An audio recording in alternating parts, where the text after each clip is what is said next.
I, 28F, have a complicated history with my sister-in-law, Jane, 30F. We went to the same high school where she was one of the popular girls, and I was more of a quiet bookworm type. Our high school years were a stark contrast. Jane was always surrounded by friends, involved in cheerleading and student government, while I spent most of my time in the library or science club. Jane and her friends would often make fun of me for my clothes, braces, and general awkwardness. I remember one particularly humiliating incident during our sophomore year when Jane accidentally spilled her lunch tray on me in the cafeteria. The laughter of her friends still echoes in my memory. It wasn't constant bullying, but there were definitely hurtful comments and exclusion over the years that impacted my self-esteem. I had a small group of close friends who helped me get through those tough years. My best friend Lisa was always there for me, defending me against Jane's group whenever she could. We'd spend weekends watching sci-fi movies and working on school projects, trying to ignore the social hierarchy that seemed to dominate our high school experience. After graduation, I was relieved to leave that chapter of my life behind. I didn't see Jane for several years after that. I went off to college studying computer science at a university across the state. Those years were transformative for me. I gained more confidence, made new friends who appreciated me for who I was, and discovered my passion for coding. I threw myself into my studies and internships, determined to build a successful career. My hard work paid off, and I eventually landed a great job as a software engineer at a growing tech company. I was proud of how far I'd come from that insecure high school girl. I met my now husband, Kevin, 32M, at a tech conference about 4 years ago. He was giving a presentation on AI ethics, and I was immediately impressed by his intelligence and charisma. We started chatting at the post-conference mixer and really hit it off. We exchanged numbers and started dating soon after. Kevin and I bonded over our shared love of technology, hiking, and terrible sci-fi movies. He was kind, funny, and made me feel valued in a way I'd never experienced before. As our relationship grew more serious, we started talking about our families and backgrounds. A few months in, Kevin mentioned that he had a sister named Jane.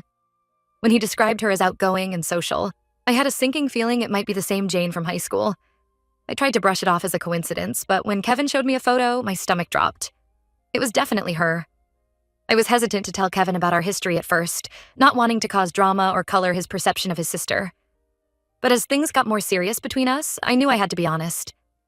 One night over dinner, I explained the situation to him, how Jane had bullied me in high school and the impact it had on me. Kevin was understanding and assured me that Jane had grown up a lot since high school. He said she'd had some humbling experiences in college that made her reevaluate how she treated people. While I appreciated his perspective, I couldn't help but feel anxious about potentially having Jane in my life again. The first time I saw Jane again was at a family dinner at Kevin's parents' house about a year into our relationship. My palms were sweating as we walked up to the door. When Jane opened it, I saw the flash of recognition in her eyes.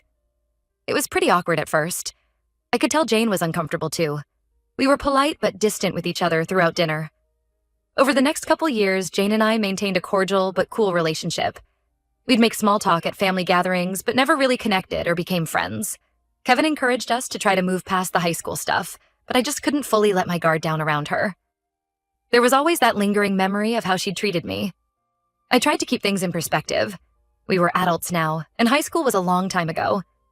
But every time Jane would make a joke at my expense or give me a backhanded compliment, I'd be transported back to those insecure teenage years. I didn't want to make waves in Kevin's family, so I just tried to limit my interactions with Jane as much as possible. About 6 months ago, Jane got engaged to her boyfriend Ryan, 31M. I'd only met Ryan a handful of times at family events, but he seemed nice enough. I congratulated Jane when I heard the news, but didn't expect to be very involved in the wedding planning or anything. So I was surprised when Jane reached out and invited me to lunch, just the two of us. Part of me wanted to decline, but Kevin encouraged me to go, saying it could be a chance to clear the air. At lunch, Jane apologized for how she treated me in high school. She said she had been immature and insecure back then, and she felt awful about it now. She also said she wanted us to have a better relationship as sisters-in-law. I appreciated the apology and told her I was willing to move forward. Jane then invited me to join her bachelorette trip to Greece with some of her friends. I was hesitant at first, but she seemed sincere about wanting to bond. She talked about how it would be a great opportunity for us to get to know each other better as adults. Against my better judgment, I agreed to go, thinking it could be a chance for us to start fresh. For the next few months, Jane and I texted occasionally about trip planning. She'd send me links to restaurants she wanted to try or excursions she was considering. She never mentioned anything about costs or expectations for who would pay for what. I assumed we'd each be covering our own expenses, as is typically the case for these types of trips. The day we were supposed to leave for the trip, I met Jane and her friends at the airport. As we were going through security, Jane casually mentioned that she hoped my credit cards worked internationally since I'd be covering all the expenses for the trip. I was shocked and asked what she meant.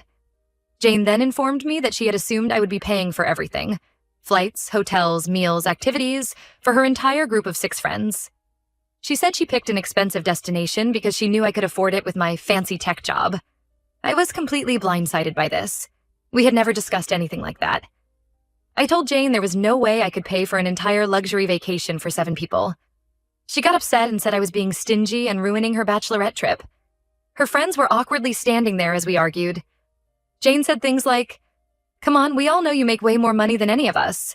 Stop being so selfish." I was hurt and angry that Jane would put me in this position. It brought back all those feelings of being manipulated and taken advantage of in high school. I ended up telling Jane I wouldn't be going on the trip and left the airport. When I got home, I told Kevin what happened. He was furious with Jane for putting me in that position. He called his parents to let them know what Jane had done. They were also very upset with her behavior. Jane has been blowing up my phone, accusing me of ruining her bachelorette trip and embarrassing her in front of her friends. She's saying I'm selfish and a bad sister-in-law. Some of her messages have even referenced our high school history, saying things like, "I guess you're still the same jealous loser you always were." Kevin's parents told Jane that her behavior was unacceptable and that she needs to apologize to me. But so far, she's shown no signs of remorse. Instead, she seems to be doubling down and trying to paint herself as the victim. I feel bad that the trip got ruined, but I don't think I did anything wrong by refusing to bankroll an entire vacation I never agreed to pay for. Kevin is fully supporting me, but Jane is making me out to be the villain to other family members and mutual acquaintances. This whole situation has brought up a lot of old insecurities for me. Part of me feels like I'm back in high school, being bullied and excluded by Jane and her friends. But another part of me is proud that I stood up for myself and didn't let her take advantage of me. Hey, Idia, for not paying for the bachelorette trip and leaving Jane and her friends stranded at the airport. Update. It's been about 2 weeks since the airport incident, and things have only gotten messier. Jane has been on a smear campaign, telling anyone who will listen that I'm a selfish, stingy person who ruined her bachelorette trip out of jealousy. She's been posting vague, passive-aggressive stuff on social media about fake family and true colors. At first, I tried to take the high road and not engage. I didn't want to stoop to her level or get drawn into a public drama. But then people started reaching out to me asking what happened, so I decided to tell my side of the story. I explained to family and mutual friends that Jane had sprung this expectation on me at the last minute without any prior discussion. Most people have been understanding and agree that Jane was out of line. My college friend Lisa, who knew about my history with Jane, was particularly supportive. She reminded me of how far I've come since high school and encouraged me not to let Jane's antics get to me. Kevin's parents are still firmly on our side. They told Jane that if she doesn't stop badmouthing me, they won't be contributing financially to her wedding. This was a big deal because they had originally offered to pay for a significant portion of the wedding expenses. Jane threw a fit about this, saying they were choosing me over her. She accused them of playing favorites just because I have a good job. The situation has caused a lot of tension in Kevin's family. His younger brother Tom, 26M, initially sided with Jane, saying I should have just paid for the trip to keep the peace. Tom and Jane have always been close, so I wasn't surprised by his reaction. But after Kevin explained everything in detail, including our high school history that Tom hadn't known about, Tom came around and apologized for jumping to conclusions. Jane's fiancé Ryan has been oddly quiet throughout all of this. Kevin tried reaching out to him to smooth things over, but Ryan was pretty cold and dismissive. We later found out from Tom that Ryan and Jane have been fighting a lot ever since the bachelorette trip fell through. Apparently, Ryan is upset that Jane expected me to foot the bill for such an expensive trip without discussing it with him first. Last weekend, we had a family dinner at Kevin's parents' house. It was supposed to be a chance for everyone to clear the air and move forward. Jane and Ryan were supposed to come but backed out at the last minute. Kevin's mom told us that Jane is now demanding that they increase their contribution to the wedding budget to make up for the embarrassment of the canceled bachelorette trip. They refused, which led to another big argument. I'm starting to worry that this whole situation is going to permanently damage my relationship with Kevin's family. His parents and Tom have been great, but some of the extended family members seem to be buying into Jane's version of events. At a recent family gathering, I overheard Kevin's aunt making comments about how I should have been more generous given my lavish lifestyle. It hurt to hear that. especially since Kevin and I live quite modestly despite my good salary.